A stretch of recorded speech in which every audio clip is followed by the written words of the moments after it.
Skomantai trumpai apie varžybas. Rezultatas ganėtinai didelis, pergalė atrodytų lengva, tačiau ar viskas pavyko, ką ir treneris planavo? Nu, mes per daug, galim sakyti, neplanavom. Turėjom gal tik 2 treniruotės, tai daugiau buvo, turėjom susižaisti ir per daug labai kažkokių planų nebuvo. Tiesiog buvo tas, kad bandytumėm greitai žaisti, net jau jaunimas bandytų greitai žaisti ir tiesiog pamatyti, kaip su viens kitus sekasi žaisti, tai manau tas pavyko. Rezultatas buvo geras ir tikrai negalvom, kad bus tokios lengvos varžybos.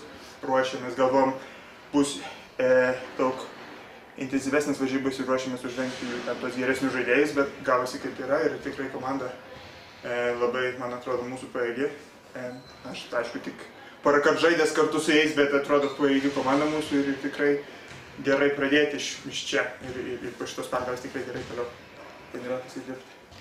Komandoje jaunesnių ir patyrusių žaidėjų mišinys. Kaip sekasi sutarti?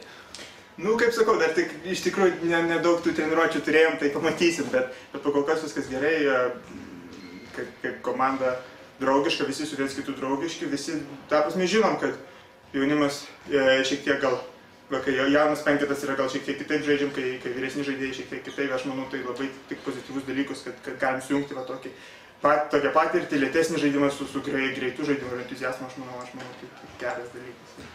Tai pergalių dar bus, taip? Pergalių būtinai vis dar daug, ne viena ir ne 2.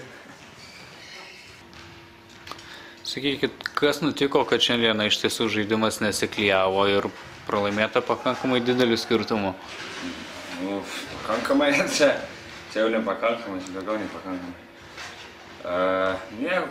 Nežinau, kas nutiko. Pirmos varžybos nesitreniravom, vasarą susirinkom, kaip biškį naują komandą, pusę žaidėjų naujų, nesusižaidę. Taip ir būna, visą laiką, kiekvienais metais tai pradedam.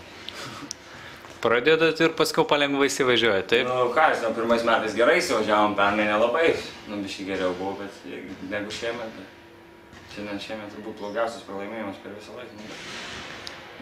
O komanda lyginant su praėjusiu sezonu, kaip jie? Ar jis sustiprėjo, ar jis susilpnėjo, nežvelgiant į šias rungtynes? Pamatysim dabar kaip. Mes praradom stiprius žaidėjus, labai stiprius žaidėjus, stipriausius žaidėjus praradom, bet liko keli prisijungė, koks pajėgumas pamatysim. Čia dabar tik susirinkom, pasiskambinau, atvažiuojam pažaisti. Ko iš jų gali tikėtis, mes nežaidė nieko kartu tai. Normalu.